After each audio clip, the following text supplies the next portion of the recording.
মহানবী হযরত সাল্লাল্লাহু আলাইহি সাল্লামকে নিয়ে কটূক্তি করায় পেশে গেলেন মিজানুর রহমান আজারি। তাহলে ওনার ওয়াজ নিষিদ্ধের ব্যাপারে কি জানা গেল? পুরো ভিডিওটি দেখলে আপনারা বুঝতে পারবেন।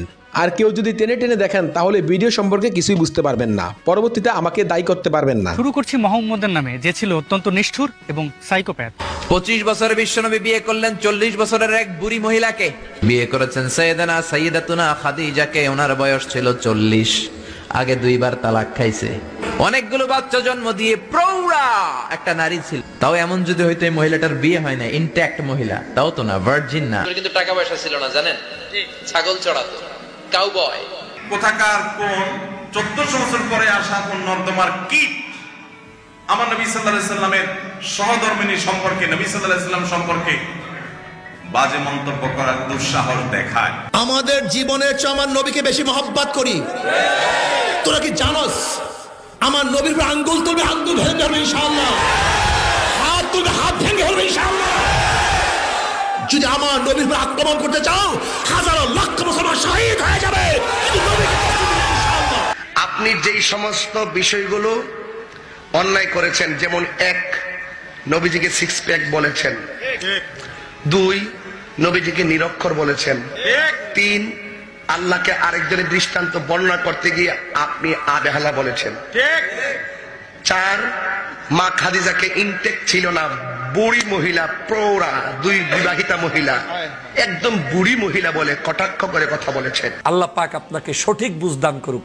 আমি চাই আপনারা সিনিয়র মানুষ, কিন্তু এমন কোন বক্তব্য দিবেন না যেই বক্তব্য জাতিকে আহত করে, জাতিকে বিভ্রান্ত করে, দেশবাসীকে কষ্ট দেয়। এই বক্তব্য দেয়া থেকে বিরত থাকবেন। আমরা জানি যে ইতিমধ্যে আওয়ামী লীগ সরকারের পতন হয়েছে, এখন ক্ষমতায় আছেন অন্তর্বর্তীকালীন সরকার ডক্টর ইউনূস। এই অন্তর্বর্তীকালীন সরকারের মাননীয় প্রধান উপদেষ্টা ডক্টর ইউনূস ক্ষমতা থাকাকালীন সময় আজকে সারা দেশে কি কি ঘটনা ঘটে গেছে আপনারা তা দেখলে রীতিমতো অবাক হয়ে যাবেন। তো কথার বাড়াবো না, ভিডিওতে চলে যাব। তার আগে আপনাদের কাছে আমার ছোট্ট একটি অনুরোধ, আপনি যদি আমার চ্যানেলে নতুন দর্শক হয়ে থাকেন তাহলে অবশ্যই চ্যানেলটি সাবস্ক্রাইব করে পাশে থাকা বেল আইকনটি বাজিয়ে দিতে ভুলবেন না। আর যারা অলরেডি আমার চ্যানেলটি সাবস্ক্রাইব করেছেন তাদেরকে জানাই অসংখ্য ধন্যবাদ। তো দর্শক চলুন ভিডিওটি শুরু করা যাক। এখন আপনাদেরকে পর্যায়ক্রমে 2টি ভিডিও ফুটেজ দেখাবো। চলুন প্রথমে আমরা একটি ভিডিও ফুটেজ দেখে আসি। বাংলাদেশের আলেমরা হেলিকপ্টারে চড়েন, রাতের বেলা মাহফিল করেন, গাড়িতে চড়েন। বাংলাদেশের মানুষরা ওয়াজ মাহফিলের মুখী হচ্ছে, তাফসির মাহফিল দিন দিন বৃদ্ধি পাচ্ছে। এই সব কিছু যেন কষ্টের কারণ হয়ে দাঁড়িয়েছে ফজলুর রহমান সাহেবের জন্য। ফজলুর রহমান সাহেব মনে করছেন বাংলাদেশ কেন তার মতো করে চলছে না, বাংলাদেশ কেন বাংলাদেশের মানুষের মতো করে চলছে। আপনারা জানেন যে তিনি সাম্প্রতিক সময়ে একটি ইন্টারভিউতে অনলাইনে যেটা প্রচার হয়েছে, যেটা সম্পূর্ণ কোনো কাটছাটের কিছু নাই, আগাগোড়া যদি আপনি শোনেন তাহলে বুঝবেন যে তার ভিতরটাতে একটা ক্ষোভ বিরাজ করছে, কষ্ট বিরাজ করছে। কেন এদেশের আলেমরা হেলিকপ্টারে চড়ছে, গাড়িতে চড়ছে, কেন এদেশে হাজার হাজার লক্ষ লক্ষ মানুষ যাচ্ছে, হাজারো মাহফিল হচ্ছে, এই কাজগুলো যেন তার খুব কষ্ট দিচ্ছে তাকে। তিনি বলছেন যে যা ইচ্ছা তাই হচ্ছে, এটা একটা ব্যবসা, এটা একটা বাণিজ্য। আলেমরা যে মাহফিল করছেন এটা নাকি ব্যবসা, এটা নাকি বাণিজ্য। এটা পৃথিবীর কোন দেশে আছে? তিনি উদাহরণ দিয়ে বলছেন সৌদি আরবে নাই, লেবাননে নাই, লিবিয়ায় নাই, সিরিয়ায় নাই, ইরানে নাই, পাকিস্তানে নাই, ইরাকে নাই, এরকম করে অনেক রাষ্ট্রের উদাহরণ তিনি দিয়েছেন। কিন্তু তিনি এই উদাহরণ দেননি সেই সব দেশে এই সকল কালচার নাই যেটা বললেন। তাহলে ওই দেশে কি কি কালচার আছে সেইটা বাংলাদেশে কেন নাই, সেই প্রশ্ন তিনি করেন নাই। তিনি প্রশ্ন করেন নাই যে চুরি করলে হাত কেটে দেয় সৌদি আরব, বাংলাদেশে চুরি করলে হাত কাটা কেন হয় না, সেই প্রশ্ন তিনি করেন নাই। তিনি করেন নাই ইরানে স্কার্ফ ছাড়া চলা যায় না, তার প্রত্যেকটি নাগরিককে রাস্তাঘাটে অফিস আদালতে স্কার্ফ পরে চলতে হয়, বাংলাদেশে তো এই আইনটি নাই। তাহলে আপনি কেন প্রশ্ন তুললেন না? আপনি প্রশ্ন তুললেন এদেশে কেন মাহফিল হয়, রাতভর কেন মাইক হয়, কেন মাহফিলের নামে মানে জনসমাবেশ হয়, ওটাকে কি বলে, ধর্ম ব্যবসা হয়, কিংবা ব্যবসা হয়, বাণিজ্য হয়, মাহফিলের নামে রাজনৈতিক বক্তৃতা হয়। আপনি কোনটাকে রাজনৈতিক বক্তৃতা মনে করেন বাংলাদেশের মাহফিলগুলোতে? আপনি কি করে বললেন বাংলাদেশে এখন যা হচ্ছে এটা কোনোভাবে মেনে নেওয়া যায় না?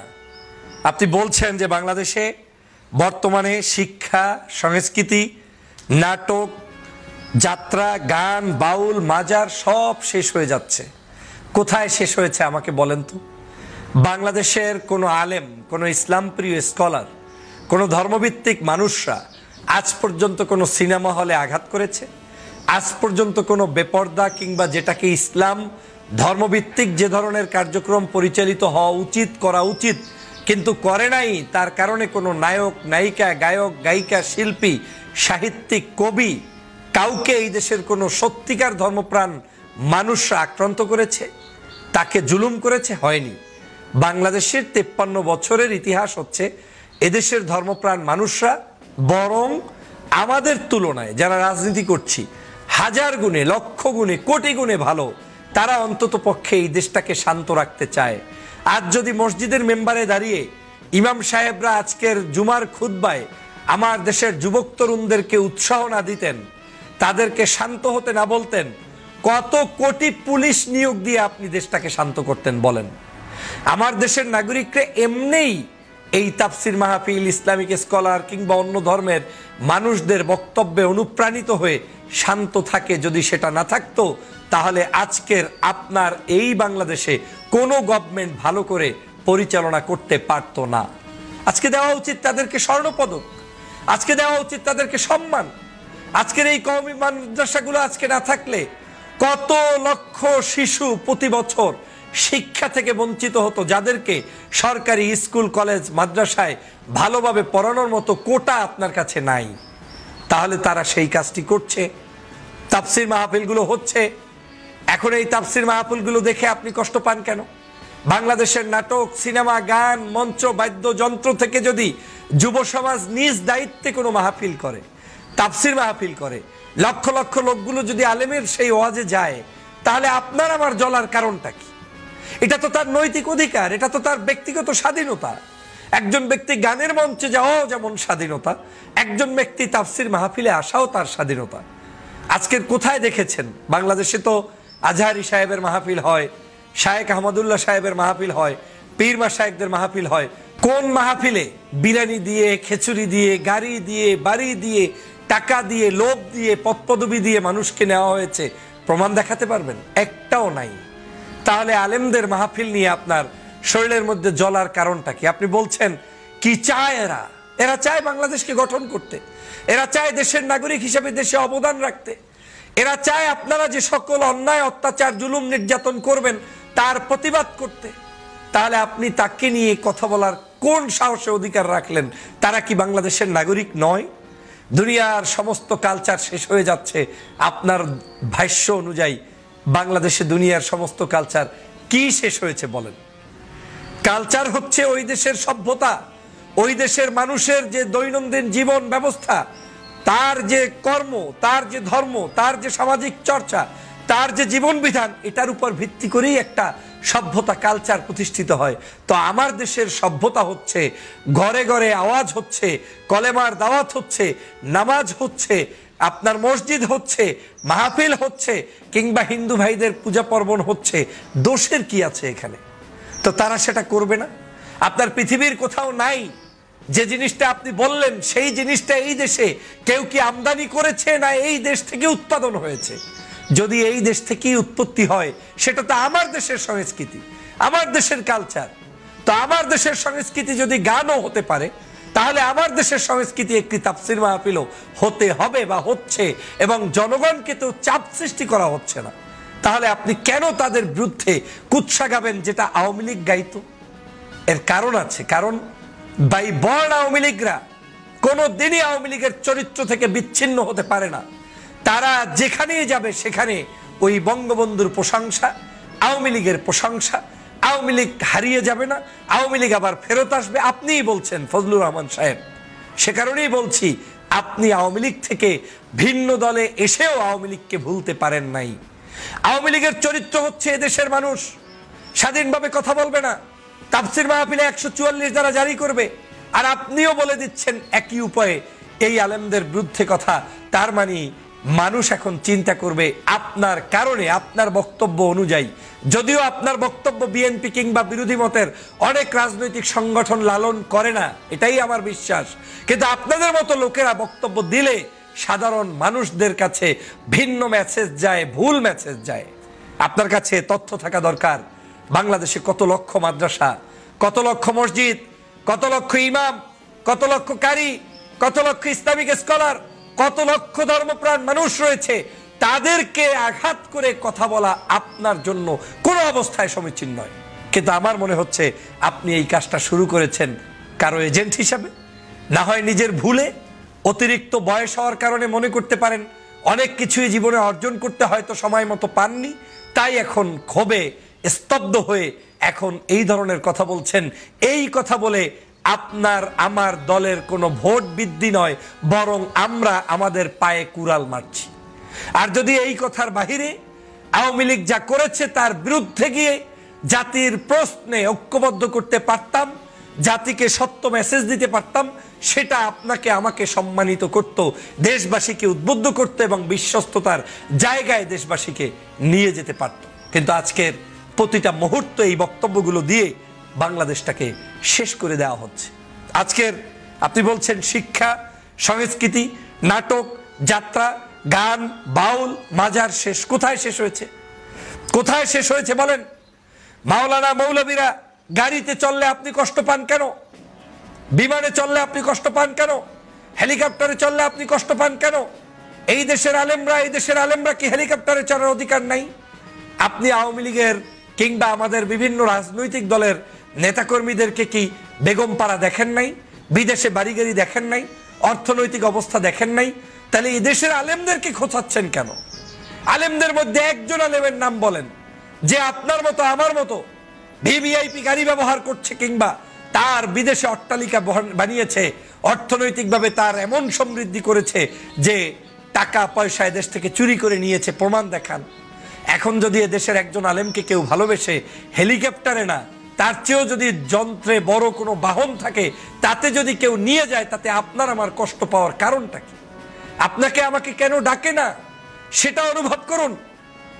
আপনি আমি তো তার কোনো ধরনের ভালো কাজটাকে প্রশংসা না করে তাদের বিরুদ্ধে কথা বলাই তো এটা এক ধরনের অন্যায়, এটা এক ধরনের হীনমন্যতা, এটা এক ধরনের আলেমদের প্রতি অবিচার। আপনি কেন করবেন এটা? বাংলাদেশের এই দেশের মাদ্রাসা, মসজিদ, ইসলামিক মার্কাজ, তাহজিব, তামাদ্দুন, পীর, মাশায়েখ, ওলিয়া উলিয়া, আলেম, ইসলামিক অর্গানাইজেশনগুলো যার যার নিজের টাকায় চলে, আপনাদের টাকায় চলে না। অন্যের পিছন খোঁচার আগে নিজে খুঁচুন। দুর্নীতি, দুষ্কৃতি, অবিচার, অন্যায়, অত্যাচার বন্ধ করুন। বাংলাদেশের প্রত্যেকটি মানুষের কাছে ভিন্ন মেসেজ নিয়ে যেতে হবে।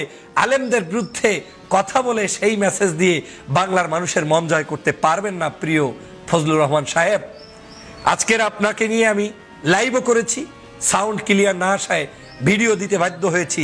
আজকের এই বিষয়টি যদি আমরা না দেখি, রাজনৈতিক সংগঠনের শীর্ষ নেতৃবৃন্দ না দেখেন, যদি এই কথার লাগেম টেনে না ধরেন, তাহলে বাংলাদেশের ভবিষ্যতে আমাদের জন্য, দেশের জন্য, দলের জন্য ভয়াবহতা অপেক্ষা করছে। কোনো সন্দেহ নাই, কোনো সন্দেহ নাই। এদেশে এখন গত 16 বছরে আওয়ামী লীগের জুলুম, অত্যাচার, নির্যাতনের শিকার হয়ে আলেমরা সবচাইতে বেশি নিপীড়নের শিকার হয়েছে। সেই আলেম যদি আজকেও আপনার কথায় আমার কথায় নিপীড়নের শিকার হয়, তাহলে আপনি আর আওয়ামী লীগের মধ্যে পার্থক্য কি? পার্থক্য স্পষ্ট করে দিতে হবে।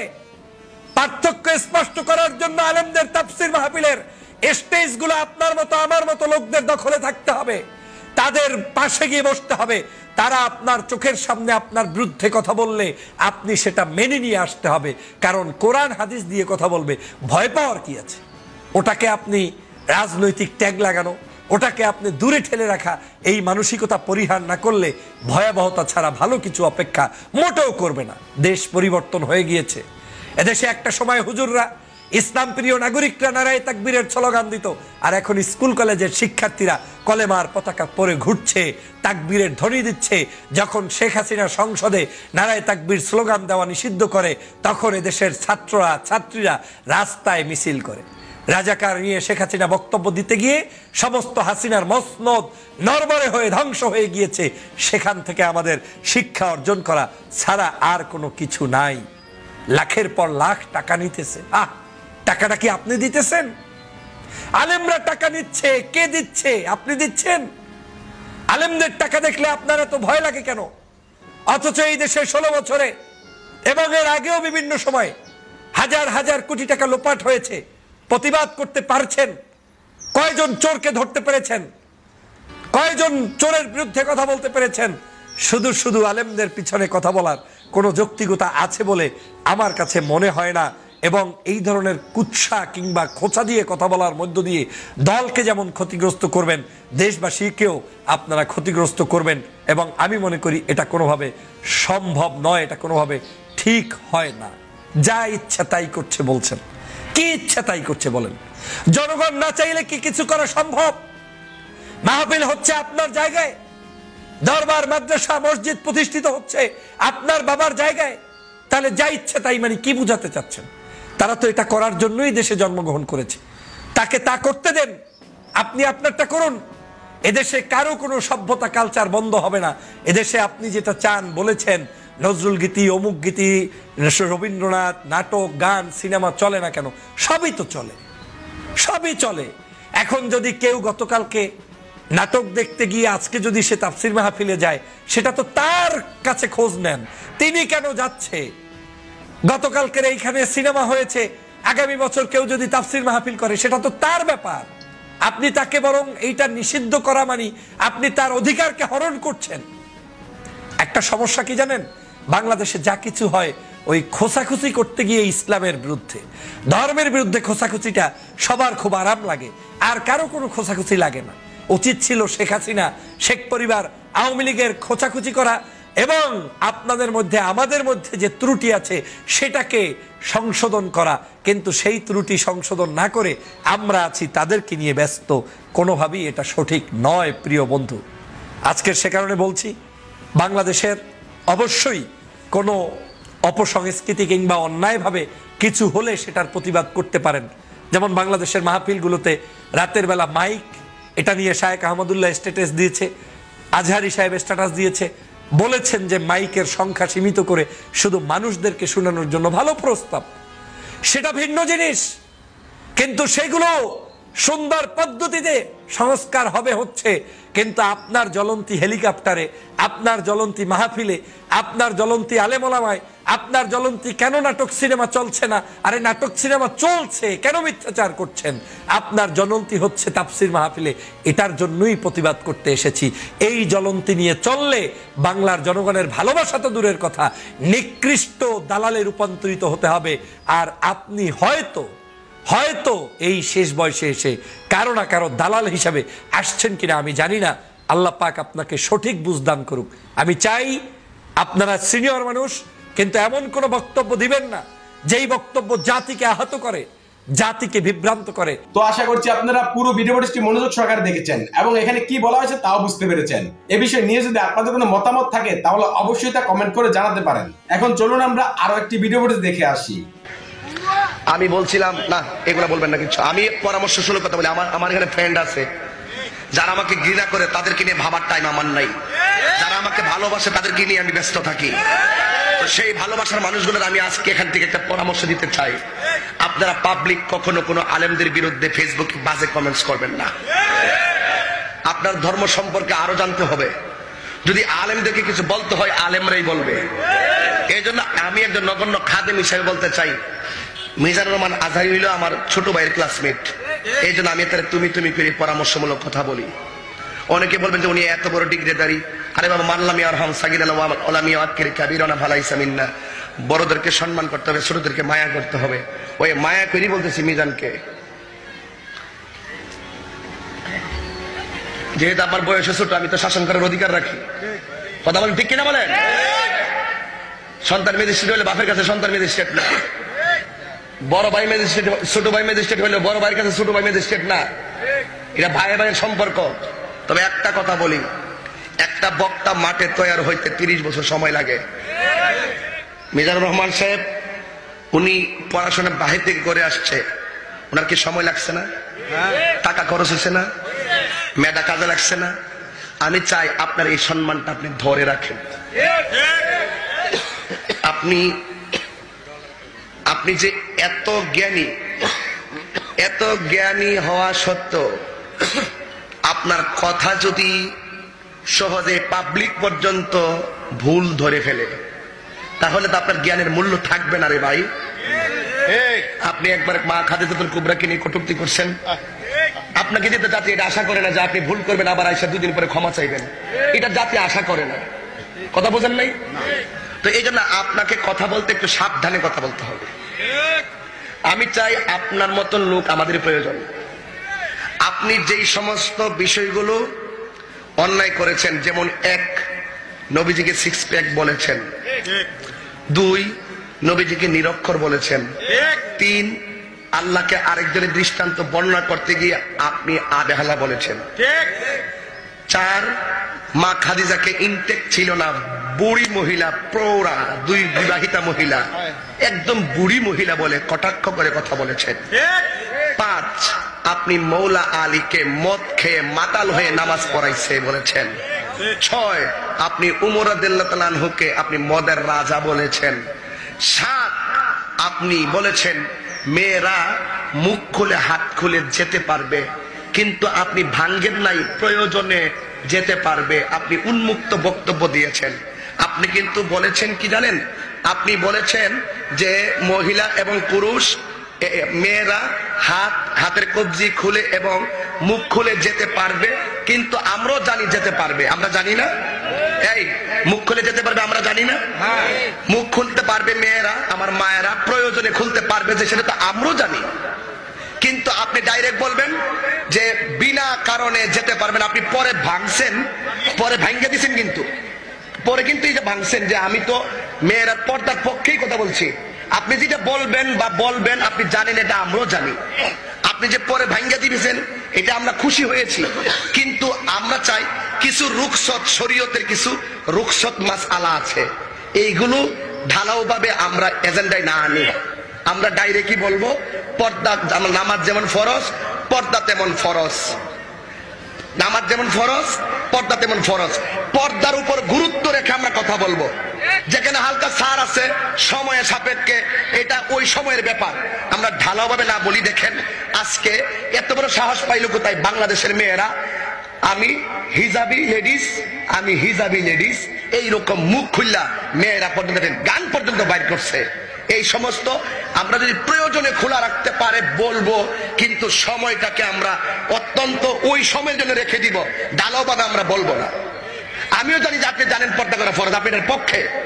আমি এমন বক্তব্য দিতে চাই যে এই বক্তব্যটা যেন মানুষ নিয়ে কোনো বিভ্রান্ত করতে না পারে। আমাকে একটু সাবধানতা অবলম্বন করতে হবে। কথা বলেন না কেন? আর আপনাদের অন্ধভক্ত আছেন, আপনাদের কথা আমরা চিনি। আপনারা কি তাহিরি যদি নবীর বিরুদ্ধে কথাও কয়, তাহিরির আমি ভালোবাসি, আমি তার গান গাবো, এটা ইম্পসিবল। আমি নবীর বিরুদ্ধে কথা বলে আপনারা আমাকে ধরবেন, প্রয়োজন আমাকে বয়কট করবেন। 92% যার ভালো, 8% খারাপ হলে আপনি বলবেন এটা খারাপ হয়েছে। আপনি খারাপ তারা খারাপও বলবেন না। আপনি অন্ধভক্ত, যে ব্যক্তি ত্রুটি করবে তাকে ত্রুটি ধরাই দিবে, যেই ব্যক্তি তাকেই আপনি দোষারোপ করবেন, এটা তো হতে পারে না। আমি যদি অন্যায় করি আমার বাবা আমাকে ধরাই দিবে তোমার এটা অন্যায় হয়েছে। যে অন্যায় ধরাই দেয় এটা কি তার অপরাধ? মানুষ তো ভুল করতেই পারে। আমি তো জামাতের যারা আছেন বড় বড় আকাবেদের সঙ্গে এমন কোনো রাত্র নয় আমার কথা না হয়। গত রাত্রে স্টেজে বসার পরও একজন আমাকে ফোন করেছে, কারণ আমি ন্যায্য কথাটা বলি। আমি কি বলছি, ময়দানে আপনাকে প্রয়োজন আছে, আমাদের আছে কিনা? তো আপনি লাগামহীন কথা যেন না হয়, কারণ মানুষ ভুল হতেই পারে। আমি ভুল করতে পারি না, আমি ভুল করতেই তো পারি। আমাকে ধরাই দিবেন, দিলে তো আপনি আমার বস। আপনি যদি আমার ভুলটা ধরিয়ে দেন, আপনি আমার বস, আপনি আমার সম্মানী। কিন্তু আমার প্রশ্ন হলো আমরা যেন লাগামহীন কোনো কথা না বলি, এদিকে আমাদের খেয়াল রাখা লাগবে রে ভাই। এমনিতে ইসলাম নিয়ে ইহুদি খ্রিস্টানরা বহুত তাল বাহানা করতেছে, এই তাল বাহানার সুযোগটা তো দেওয়া যাবে না। কথা বলেন না কেন? ঠিক কিনা বলে? এই সুযোগটা দেওয়া যাবে না। অনুরোধ করে বলি আমরা সবাই ঐক্যবদ্ধ হতে চাই, ঠিক কিনা বলেন? যদি বলেন এখন আমি কারোর এন্টিতে কথা বলছি, সেটা আপনার ব্যক্তিগত ব্যাপার। আমি এন্টি তো নয়, আমি সামাজিক ভাবে কথা বলেছি। কথা বলেন, ঠিক কিনা বলেন? রাসূলের উপরে একটু কটু মন্তব্য করলে সে হত্যার যোগ্য হয়। রাসূলের উপরে কটু মন্তব্য করলে সে বেঁচে থাকার সুযোগ রাখে না। একজন সাহাবী বলছেন, আল্লাহ রাসূল, আমার এই দাসী কাজের মেয়েটা আপনাকে খুব গালি দেয়, আমার এই কাজের মেয়েটা এই দাসী আপনাকে খুব গালি দেয়, তো আমি গালি সহ্য করতে না পারে একবারে ছুরি তার পেটে চালিয়ে দিয়েছি, ওকে একবারে মেরে আপনার কাছে এসেছে। তো আল্লাহ রাসূল কিছু বললেন না, আল্লাহ রাসূল কিছু বললেন না, না তুমি অন্যায় করেছো। এ হাদিস প্রমাণ করছে কটু মন্তব্য করলে কারো বেঁচে থাকার সুযোগ নেই। বেঁচে থাকার একটাই সুযোগ আছে, তাকে তওবা করে ফিরে আসতে হবে, জাতির সামনে আবার বলতে হবে যে আমি রাসূলের উপরে কটু মন্তব্য করে ভুল করেছি, আমি কথা ফিরিয়ে নিলাম, জাতির সামনে কথা ফিরিয়ে নিলাম। এবার আল্লাহকে বলছি, আল্লাহ এতে যদি আমার কোনো গুনাহ হয়ে থাকে তাহলে তুমি মাফ করো। এই দেশের মাটিতে 90% জন মুসলমান, তার চেয়েও বেশি এই দেশের মাটিতে মুহাম্মদ সাল্লাল্লাহু আলাইহি সাল্লামের উপরে কটু মন্তব্য হবে। আশ্চর্য মানুষ, মানুষের ঈমান কখন হারিয়ে গেছে মানুষ নিজেই বুঝতে পারে, মানুষের ঈমান কখন হারিয়ে গেছে মানুষ নিজেই বুঝেনি। মানুষের যদি ঈমান থাকতো তাহলে এমনটা হতো না।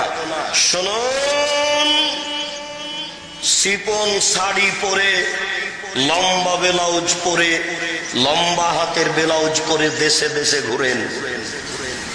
শুনুন, হজ মৌসুমে হজ করেন, রমজান মাসে উমরা করেন। শোনা যায় যে ফজরের সালাতের পরে কোরআন তেলাওয়াত করেন, শোনা যায় যে ফজরের সালাতের পরে কোরআন তেলাওয়াত করেন। যদি ঘটনা তাই হয় তাহলে ধর্মীয় অনুভূতি আছে। যদি ধর্মীয় অনুভূতি থেকে থাকে, 40 বছর পরে যদি বিচার চলে, এই কটূক্তির বিচার চলে না কেন? 24 ঘন্টার মধ্যে কটু মন্তব্যের বিচার করতে হবে, এটাই শরীয়ত। আমি আপনার কাছে আমি দাবি রাখবো কেন? আপনার ঈমান আপনার উপরে দাবি রাখুন। আমি জানি যে আপনি রমজানে উমরা করতে যান, দেশবাসী জানে আপনি হজ সফরে যান, দেশবাসী জানে আপনার পোশাকের কথা। অতএব আমি কেন চাইবো আপনার ঈমান দাবি করুন? আপনার ঈমানের দাবি থাকা উচিত। এই বাংলার মাটিতে যেখানে 90% জন মুসলমান, সেখানে নবীর উপরে কটু মন্তব্য হবে মানে? আপনার মতো এরকম ধর্মীয় অনুভূতি মানুষের নেতৃত্ব দেওয়ার চেয়ে মাটির নিচে যাওয়া হবে।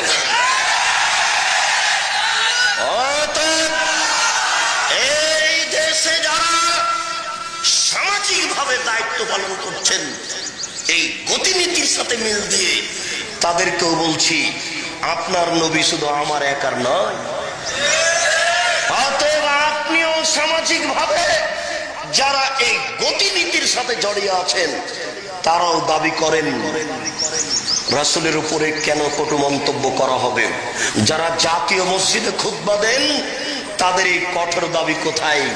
তাই তো বলি লোকমান হাকিম তার ছেলেকে বলছেন, তাই তো বলি লোকমান হাকিম তার ছেলেকে বলছেন, বুনাইয়া ও আমার আদরের ছেলে, আকিমিস সালাত, আব্বু সালাত আদায় করো, ওয়ামুর বিল মারুফ ভালো কাজের আদেশ করো, ওয়ানহা আনিল মুনকার মন্দ কাজের নিষেধ করো। বেটা ওয়াসবির আলা মা সাবাক, মন্দ কাজের নিষেধ করলে জেল সুলি ফাঁসি হবে। বেটা মন্দ কাজের নিষেধ করলে জেল সুলি ফাঁসি হবে, ওই সময়তে ধৈর্য ধারণ করিও। মন্দ বড় কঠিন, ভালো কাজের আদেশ করলে কোনো সমস্যা হয় না। সুবহানাল্লাহ বললে এত নেকি হয়, আলহামদুলিল্লাহ বললে এত নেকি হয়, আল্লাহ আকবার বললে এত নেকি হয়, সুন্দর করে ওযু করে 2 রাকাত নামাজ পড়লে অতীতের পাপ ক্ষমা হয়ে যায়। এইগুলি বলাতে কোনো সমস্যা নেই, এটা হচ্ছে ভালো কাজের আদেশ। কিন্তু মন্দ কাজের নিষেধ করলে জেল সুলি ফাঁসি হয়, মন্দ কাজের নিষেধ করে কে? আমাদের জীবনের চেয়ে আমার নবীকে বেশি মহব্বত করি। তোরা কি জানোস আমার নবীর আঙ্গুল তুলবে, আঙ্গুল ভেঙে যাবে ইনশাআল্লাহ, হাত তুলবে, হাত ভেঙে যাবে ইনশাআল্লাহ। যদি আমার নবীর আক্রমণ করতে চাও, হাজারো লক্ষ মুসলমান শহীদ হয়ে যাবে।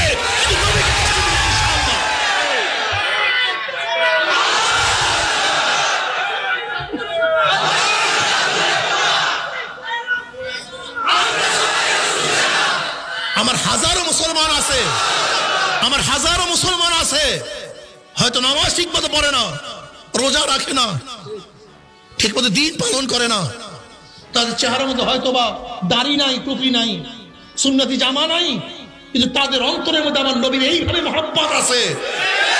যদি নবীর ইজ্জত রক্ষা করার জন্য ডাক দেওয়া হয়, আমার ওই সমস্ত বন্ধু আগে ঝাঁপিয়ে পড়বে ইনশাআল্লাহ। ইয়ার কি শুরু করছে ইনশাআল্লাহ। নবীর ইজ্জত রক্ষা করার জন্য সবাই সোচ্চার থাকবে ইনশাআল্লাহ। আজকে মোদী সরকার ভারত থেকে মুসলমানকে তাড়িয়ে দিবে, শুধু কি তাই, ও নিয়াত করছে, খেয়াল করছে গোটা ভারতের থেকে মুসলমানের যত স্থাপনা আছে, রেড ফোর্ট, কুতুব মিনার, তারপরে তাজমহল, যত চিহ্ন আছে সব নিশ্চিহ্ন করে ফেলবে। যেরকম বাবরি মসজিদ ধ্বংস করছে, তার নিচে কি পাওয়া গেছে? মন্দির পাওয়া গেছে, রামের জন্মস্থান বাবরি মসজিদের নিচে। কি কথা ঠিক না? এইটা আবার সুপ্রিম কোর্ট রায় দিচ্ছে, আমাদের বিশ্বাস, এইটা আমাদের কি বিশ্বাস? বলেন তো, এই বিশ্বাসের কোন রায় হতে পারে? অর্থাৎ ভারতের সুপ্রিম কোর্ট, তোমার বিশ্বাস সেখানে রামের জন্মস্থান, আমার বিশ্বাস রামের জন্মস্থান না, এখন কি করবে বলো? সেখানে কোনো মন্দিরের ভাঙ্গি স্থাপনা পাওয়া যায় নাই, কোন আর্কিটেক্ট পায় নাই, ভূবিদরা পায় নাই, কেউ পায় নাই, কিন্তু গোটা ভারতের সুপ্রিম কোর্ট রায় দিছে হিন্দুদের পক্ষে, মুসলমানদের বিপক্ষে। এখন আবার জ্ঞানপাপী মসজিদ নিয়ে শুরু করছে। জ্ঞানপাপী মসজিদের মধ্যে শিবের লিঙ্গ পাওয়া গেছে। এই লিঙ্গ কোনটা জানেন নাকি? ওই যে উজুখানার ফোয়ারা আছে না, পানি ওঠে। বিশ্বাস হয় না মিয়া? আপনারা তো হাসতেছেন, বাস্তব ঘটনা, তাই বিশ্বাস করবেন না। আপনার উজুখানার মধ্যে যে পানির ফোয়ারা আছে না, ওই পানি ওঠে, ওইটা নাকি শিবলিঙ্গ। তাদের এই শিবলিঙ্গ পাওয়া গেছে জ্ঞানপাপী মসজিদে। এখন সেই মসজিদ তারা দখল করবে, বহুত মসজিদকে তারা মন্দির বানাইছে, বহুত মসজিদকে ধ্বংস করতেছে। তাজমহলের নিচেও নাকি মন্দির আছে, এই বর্তমানে তারা বের করছে কথা। বর্তমানে তারা কথা বের করছে কি তাজমহলের নিচেও মন্দির আছে। ঠিক না? ওরে গাধা, জ্ঞানপাপী মসজিদের উজুখানার ফ্লোরের মধ্যে, ফোয়ারার মধ্যে শিবলিঙ্গ নাই। শিবলিঙ্গ তোর মধ্যে বেটা, লিঙ্গ তো তোর মধ্যে আছে, এটা উজুখানার মধ্যে আসবে কোথার থেকে? উজুখানার ফোয়ারার মধ্যে বানাই। তাজমহলের না মূর্তি নাই, তোর মাথার মধ্যে মূর্তি ভন ভন ভন ভন করতে আছে। তাজমহল উচ্ছেদ করবে, রেড ফোর্ট উচ্ছেদ করবে, অথচ গোটা দুনিয়ার মধ্যে ভারতের পরিচয় লাভ করেছে মুসলমান, ভারতকে চিনাইছে মুসলমান, রোড ঘাট করছে মুসলমান। যেখানে মানুষদেরকে পশুর চেয়ে খারাপ ব্যবহার করত। এই যে আম্বেদকর যে সংবিধান রচনা করছে, আম্বেদকর তো হিন্দু ছিল, পরবর্তীতে বন্ধু হয়ে গেছে। যে আম্বেদকর, সে ছিল দলিত গোষ্ঠী, দলিত হিন্দু। আর দলিত হিন্দুদের নিয়ম জানেন কি আপনারা? আপনারা জানেনই না যে হিন্দুদের নিয়ম কানুন কত কত খারাপ, কত সাম্প্রদায়িক। যদি সাম্প্রদায়িক কোন শব্দ প্রয়োগ হয়, সেটা হবে কাদের জন্য? হিন্দুদের জন্য। দলিত কোন লোক ব্রাহ্মণদের ঘরের মধ্যে ঢুকতে পারে না। দলিত কোন লোক, নিচু বংশের কোন হিন্দু, নোমো নাপিত, এরা ব্রাহ্মণদের দস্তারখানে বসা দূরের কথা, তাদের ঘরে ঢুকতে পারে না। এক প্লেটে ভাত খাওয়া তো দূরের কথা, কাছে যেতে পারে না। আপনি কি জানেন দলিত হিন্দু যারা থাকবে, ওদের নিয়ম হলো এই, দলিত হিন্দুরা, নিচু বংশের হিন্দুরা পড়াশোনা করতে পারবে না। এটা মহাপাপ, মারাত্মক পাপ। যদি নিচু বংশের কোন হিন্দু পড়াশোনা করে, এটি সবচেয়ে বড় পাপ। হিন্দুদের বইয়ের মধ্যে লেখা আছে, এক হিন্দু এলাকায় মহামারী লাগছে। কি লাগছে? মহামারী লাগছে। ঘটনা কি? কোন পাপের কারণে মহামারী লাগছে? এই পাপটা কি? খুঁজতে খুঁজতে পাইছে দলিত এক নিচু বংশের হিন্দু পড়াশোনা করছে।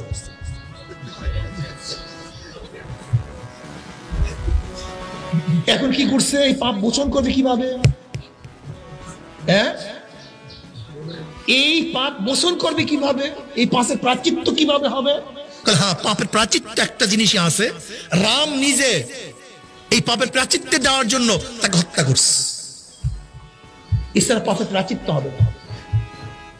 এইগুলি তাদের ধর্ম। আমি বিশ্বাস করবেন এদের অবস্থাটা কোথায় গিয়ে পৌঁছে। আম্বেদকর সে তো দলিত বংশের, নিচু বংশের হিন্দু। পড়াশোনা করা নাজায়েজ, হারাম, এটা পাপের কাজ, মহাপাপের কাজ। কিন্তু বেটার আল্লাহ পাক জেহেন দিয়ে রাখলেন, করবেটা কি? তা ব্রাহ্মণের ছেলেকে পড়ায় উস্তাদ, বাড়ির ভিতরে যাওয়া নিষেধ, যেতে পারবে না, উষ্টা লাগবে। কি লাগবে? উষ্টা লাগবে, নাপাক হয়ে যাবে বাড়ি, ঘরে ঢুকতে পারবে না। এখন কি করবে আম্বেদকর?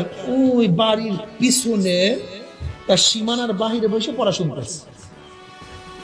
ব্রাহ্মণের ছেলেকে পড়া আর আম্বেদকর শুনে, যাকে পড়ায় তার মুখস্থ হয় না, কিন্তু আম্বেদকর তো মুখস্থ হয়ে যায়। তার তো সব মুখস্থ হয়ে যায়, যা পড়ে তাই মুখস্থ হয়ে যায়। এরপরে ছেলেকে পড়া শুনাইতে বলে, শুনাইতে পারে না, কিন্তু সেখান থেকে শুনানো শুরু করছে। জমিতে রাখতে জমে গেছে। বলো নাকি তুমি কে?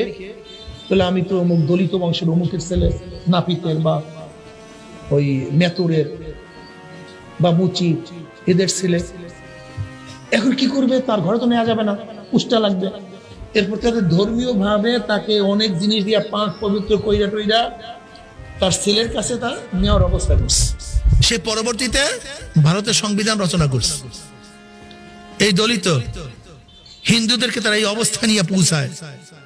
আসলে ভারতবর্ষে তো মুসলমানদেরকে অন্য কেউ নিয়ে আসে নাই, বরং ভারতের মানুষগুলি বাঁচার জন্য, নিজেদেরকে রক্ষা করার জন্য, নিজেদের ইজ্জতকে সমুন্নত করার জন্য, নিজেদের জীবনকে রক্ষা করার জন্য, ছেলে মেয়েদেরকে বাঁচাবার জন্য, শিক্ষিত হওয়ার জন্য, দুমুঠা খাওয়ার জন্য, পড়ার জন্য, গাছের নিচে আশ্রয় গ্রহণ করার জন্য, ঘরের মধ্যে বাস করার জন্য মুসলমানদের তারা নিয়ে আসছে।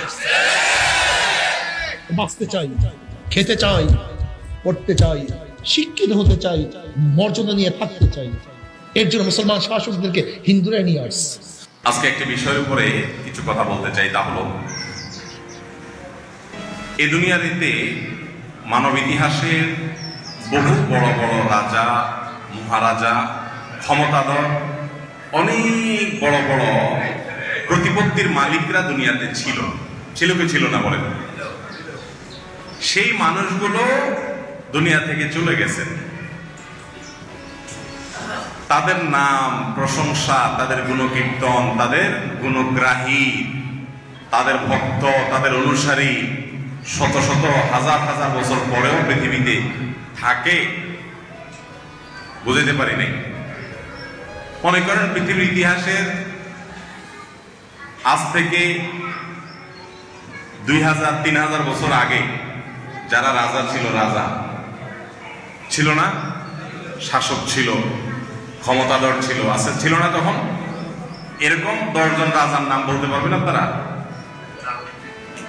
পারবেন না। কোরআনে তাদের বংশনায় কিছু নাম আসছে, সেজন্য কিছু নাম হয়তো জানেন, আর বাকিগুলোর নাম আমরা কেউ জানি না। তাদের আমলে তারা কিন্তু মহারাজা ছিল, ক্ষমতাধর ছিল। আর তখনকার যুগে যাদেরকে নিরীহ মনে করতো, তারা পাত্তা দিত না, দাম দিত না, গুরুত্ব দিত না, সেই আল্লাহ তাআলার নবী এবং রাসূলদের নাম আপনারা জানেন না? আপনারা কেন, পৃথিবীর সব মানুষই জানে, ইহুদিরাও জানে, খ্রিস্টানরাও জানে তাদের নাম। আল্লাহ রাব্বুল আলামিন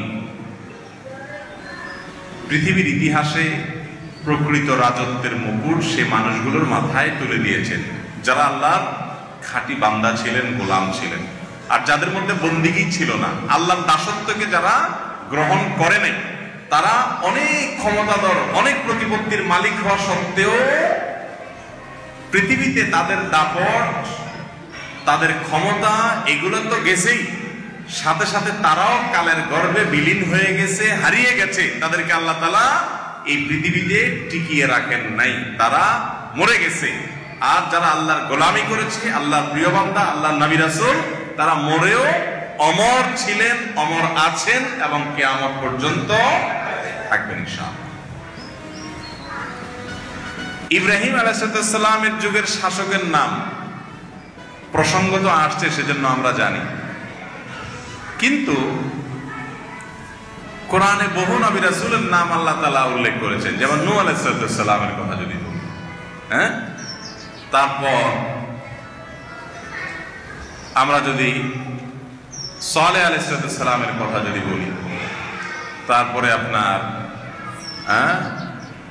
হুদ আলাইহিস সালামের কথা যদি আমরা বলি, এরকম আরো বহু নবী রাসূলের কথা বলা যাবে, যাদেরকে আমরা চিনি সহস্র হাজার হাজার বছর আগে দুনিয়া থেকে গেছেন, হাজার হাজার বছর আগে, কত হাজার বছর আগে আল্লাহ বলা যাবে।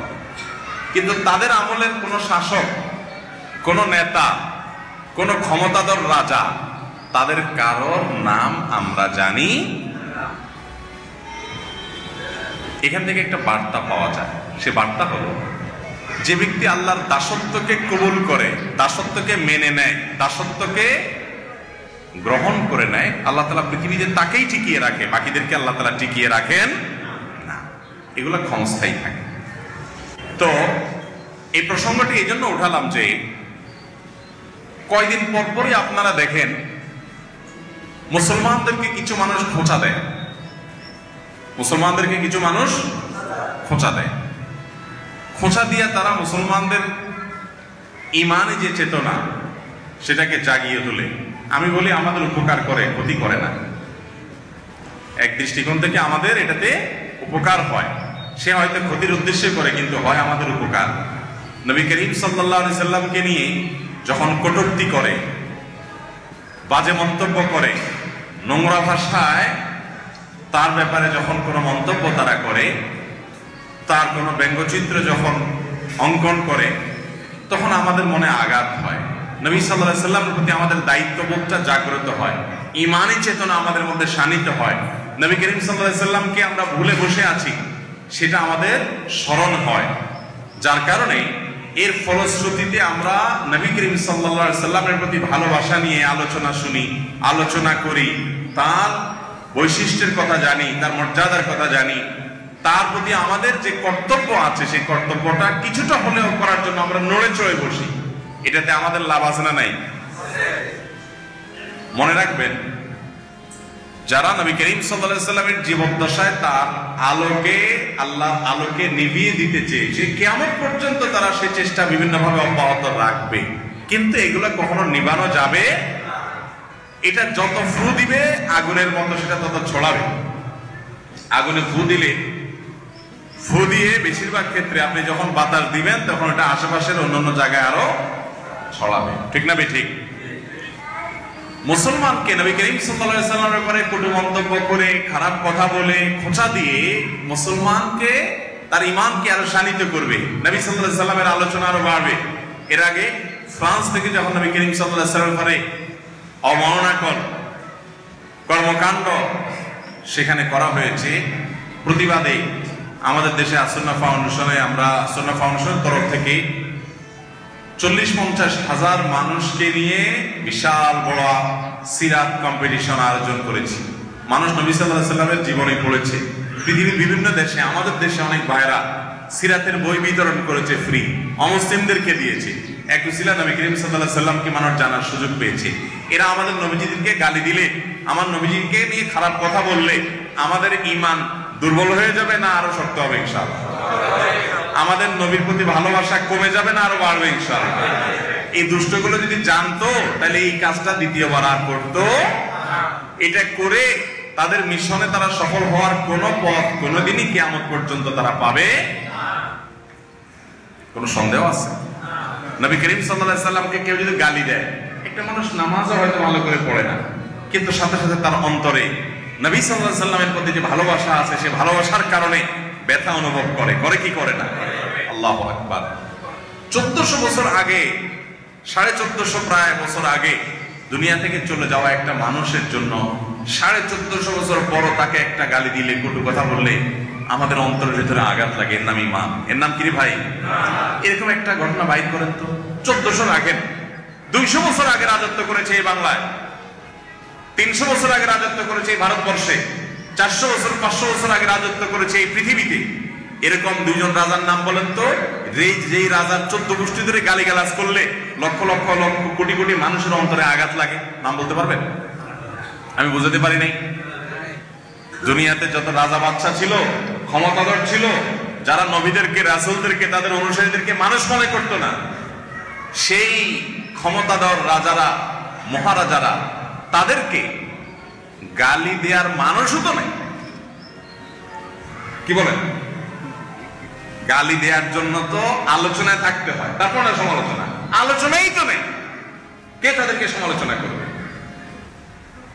অতএব নবী করিম সাল্লাল্লাহু আলাইহি সাল্লামকে নিয়ে আপত্তিকর মন্তব্য করে, খোঁচা দিয়ে এই সমস্ত দুষ্টরা আমাদের ঈমানকে আরো বৃদ্ধি করতে সহায়তা করে তাদের অজান্তেই। আলহামদুলিল্লাহ।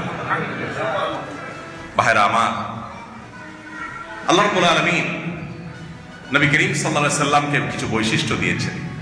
এই বৈশিষ্ট্যগুলো পৃথিবীতে কোনো নবীকে, কোনো রাসূলকে, কোনো সাধারণ মানুষকে কাউকে আল্লাহ তাআলা দেননি। এরকম বৈশিষ্ট্যের সংখ্যা গুণে শেষ করা কঠিন আমাদের মতো ক্ষুদ্র মানুষের জন্য।